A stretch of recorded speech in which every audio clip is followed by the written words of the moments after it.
Dear audience, octal থেকে hexadecimal, octal two hexadecimal, মনে করি যে কোনো একটি সংখ্যা আমরা একটি অক্টাল সংখ্যা নিলাম 175.234, এর হেক্সাডেসিমাল কত? তাহলে এর বেজ 8, এটি বোঝা যাচ্ছে এটি একটি হেক্সাডেসিমাল নাম্বার। তো প্রথমে সংখ্যাটিকে আমরা একটু ফাঁকা করে লিখে নেব পরীক্ষার খাতায়, যাতে সৌন্দর্য হয়।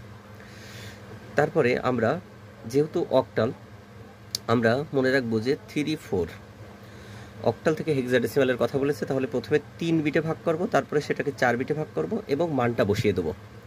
তো প্রথমে অক্টাল সংখ্যাটিকে 3 বিটে ভাগ করব আমরা 1, 2, 4 বা 421 এই কোডটি ব্যবহার করে। তো এখানে আছে 1 এর নিচে 1 00, তাহলে 001। এভাবে আমরা সবগুলো অক্টাল সংখ্যার বাইনারি মান প্রথমে আমরা বের করে নেব। তো নেওয়ার পরে আমরা পয়েন্টের যে অংশটা, সেটা থেকে ডান থেকে বামে যাব, 4 বিট করে ভাগ করবে এবার। তাহলে প্রথমে অক্টাল থেকে 3 বিটে ভাগ, তারপরে 4 বিটে ভাগ। তো এই পাশ থেকে প্রথমে এই অংশটুকু 4 বিট করলাম, এই যেখানে ফাঁকা ফাঁকা করে আমি লিখে দিয়েছি। তারপরে এই অংশটা 4 বিট হলো, এই অংশটা। তারপরে একটি 0 অবশিষ্ট আছে, তাহলে 4 বিট হতে আর 3টি বিট প্রয়োজন। তো 3টি আমরা 0 ব্যবহার করব, 0 বিট ব্যবহার করব। একইভাবে পয়েন্টের এই পাশে বাম থেকে ডান দিকে যাবে।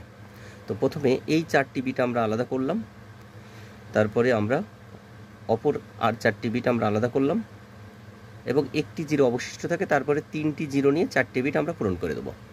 এবার হেক্সাডেসিমাল যেহেতু 4 বিটের কোড, তাই 1, 2, 4, 8 এই কোডটি ইউজ করে আমরা মানগুলো আবার হেক্সাডেসিমালে ফিরিয়ে আনব।